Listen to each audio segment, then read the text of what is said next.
Ron love. நீங்க பார்த்துக்கிட்டு இருக்கிற பாடி பில்டர் பேரு ரான் லவ். 1951 பிறந்தவர். இன்னைக்கு வந்து அவருக்கு வயசு வந்து 64, 74 வயசு. செம்ம பாடி பில்டருங்க ரான் லவ். கருப்பின ஆணழகன். Police officer. போலீஸ் ஆஃபீஸரு முதல்ல வந்து வழக்கம் போல தான் எல்லா இளைஞர்களை போல தான் கிட்டக்குவா நல்ல எல்லா இளைஞர்களை போல தான் இவரும் ஃபுட்பாலு, வாலிபாலு, பேஸ்பாலு, பேஸ்கெட் பால்லாம் எல்லாம் விளாண்டா கடைசியில் வந்து இவங்க வந்து பாடி பில்டிங்கில் இறங்கிட்டாரு. பாடி பில்டிங்கில் இறங்கினாருன்னா பாடி பில்டிங்கில் இறங்கிட்டு இருக்கும்போது அதாவது இவருக்கு எப்போ பாடி பில்டிங்கில் இறங்கினாருன்னா இவர் 1976 போலீஸாக சேர்றாரு. போலீஸாக சேர்ந்த உடனே இவருக்கு வந்து 78 ஒரு துப்பாக்கி சூடு நடக்குது. ஒரு துப்பாக்கி சூடு நடக்கும்போது இவருடைய காலில் வந்து துப்பாக்கி குண்டு பாய்ஞ்சிருது. அப்போ இவர் காலை குணப்படுத்தணும். அப்போ இவர் காலை குணப்படுத்துறதுக்காக என்ன பண்ணுறாரு, பாடி பில்டிங் செய்ய ஆரம்பிக்கிறார். அதாவது வேற ஒன்றுமே இல்லை, வேற எந்த நோக்கமும் கிடையாது. காலை வந்து மறுபடியும் டெவலப் பண்ணணும், காலை வந்து மறுபடியும் அதை மறுமலர்ச்சி பண்ணணும். அதுக்காகத்தான் ரீஹேபிலிட்டேஷன், அதுக்காகத்தான் இவர் வந்து பாடி பில்டிங் செய்கிறார். பாடி பில்டிங் செஞ்சால் பொதுவாகவே இந்த கருப்பு இன பாடி பில்டர்களை பாருங்க, நீங்கள் ஆள் அட்டகாசமாக இருப்பாங்க.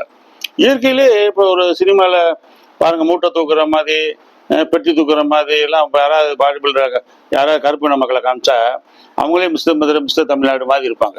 இயற்கையிலேயே நார்மலாகவே இருப்பாங்க. அந்த ஆர்ம்ஸு, செஸ்ட்டு, ஷோல்டர்ஸ்லாம் இருக்கும். அது மாதிரி இவங்களுக்கு இயற்கையிலேயே உடல் அமைப்பு வந்துருச்சு. உடல் அமைப்பு வந்த உடனே இவர் என்ன சொல்கிறாங்க, பக்கத்தில் உள்ள காம்படிஷனில் போய் கலந்துக்கன்றாங்க. காம்படிஷனில் கலந்துக்கிட்டாரு. இவர் பாருங்க, ரான்லவ் போலீஸ் ஆஃபீஸரு. நான் ஏற்கனவே சொன்னேன், ரோனி கல்மன் மாதிரி போலீஸ் ஆஃபீஸர் வேலையை விடாமையே பாடி பில்டிங் செஞ்சு போட்டிகளில் கலந்துக்கிட்டு ஜெயிக்கிறாரு. ஏன்னா இவங்க போலீஸில் வேலை பார்த்தாங்கன்னா கருப்பின மக்களுக்கு அந்த ஊரில் ஒரு பாதுகாப்பு கிடைக்குது, சோசியல் செக்யூரிட்டி. ரெண்டாவது நல்ல சம்பளம் கிடைக்குது. ரெண்டாவது இவங்களுக்கு வந்து இன்சூரன்ஸ் கிடைக்குது, மெடிக்கல் பெனிஃபிட்ஸ் கிடைக்குது, ப்ராவிடென்ட் ஃபண்டு, பென்ஷனு, அந்த மாதிரி எல்லா வசதிகளும் உங்களுக்கு கிடைக்குது. அதனால் இவங்களுக்கு மெடிக்கல் கிளைம் எதுனா எல்லாம் கிடைக்கும், எல்லா வசதியும் கிடைக்கும். அதனால் இவர் என்ன பண்ணுறாரு, ஜிம் பண்ணிட்டு இப்போ போலீஸ் வேலையில் இருந்துக்கிட்டே பாடி பில்டிங் செய்கிறாரு. இவர் ஒரு இதை மட்டும் எடுங்க. இவர் பாருங்க, இந்த படத்தை மட்டும்தான் நான் உண்மையிலே உங்களுக்கு காமிக்கணும்னு நினச்சேன். இந்த டெல்டாய்டு பாருங்க, எவ்வளோ பெரிய ஒரு பாறை மாதிரி இருக்கு பாருங்க. அட்டகாசமா பைசப்ஸ் தாங்க செய்கிறாரு. பைசப்ஸ் ஆர்ம்ஸ் அடிக்கிறாரு டம்பலை வச்சு அடிக்கும் போதே இந்த இந்த டெல்ட்டு பாருங்க, ஃப்ரண்ட்டும் மிடிலும் பிதிங்கி வலியுது பாருங்க. அட்டகாசமா இருக்கு பாருங்க. நீங்களாம் இதெல்லாம் பார்க்கணும், இதெல்லாம் ரசிக்கணுங்க. பாடி பில்டிங்ல இப்படிலாம் வருமா அப்படின்னு. ரெண்டாவது இந்த ஷோல்டர் தான் இந்த இருக்கு பாருங்க, இந்த ஷோல்டர் அட்டகாசமா அவருக்கு இருக்கு. நல்ல பாடி பில்டர். மிஸ்டர் ஒலிம்பியாலெல்லாம் கலந்துக்கிறாரு. எப்பயும் 4க்குள்ள 5க்குள்ள வராருங்க. நல்ல ஆணழகன், மிகச்சிறந்த ஆணழகன்.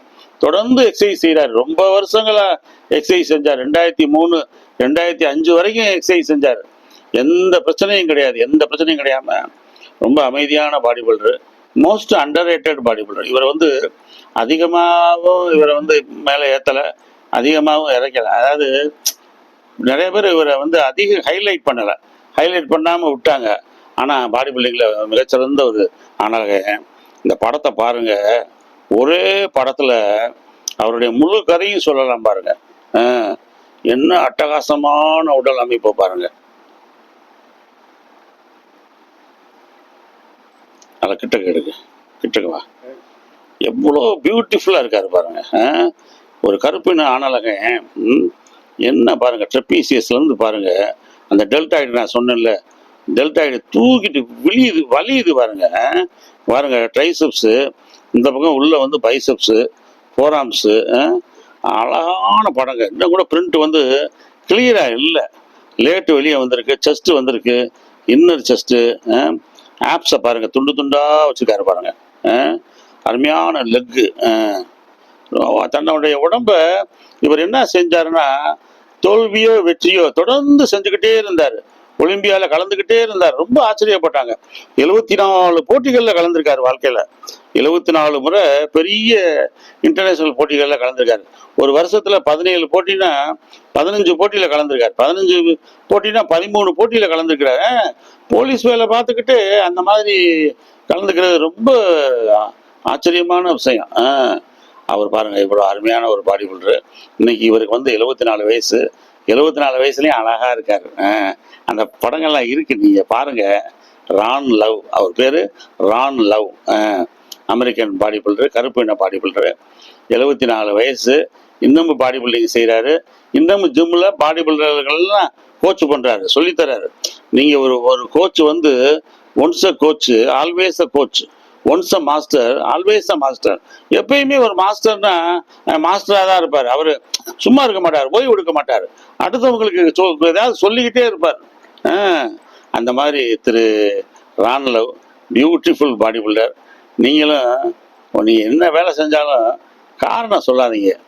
நான் வேலை ஜாஸ்தியாக இருக்குது, எனக்கு குடும்ப பொறுப்பு ஜாஸ்தியாக இருக்குது, எனக்கு அது சரியில்லை, இது சரியில்லை, வண்டி இல்லை, ஜிம்மு ரொம்ப தூரம், அப்படிலாம் சொல்லு.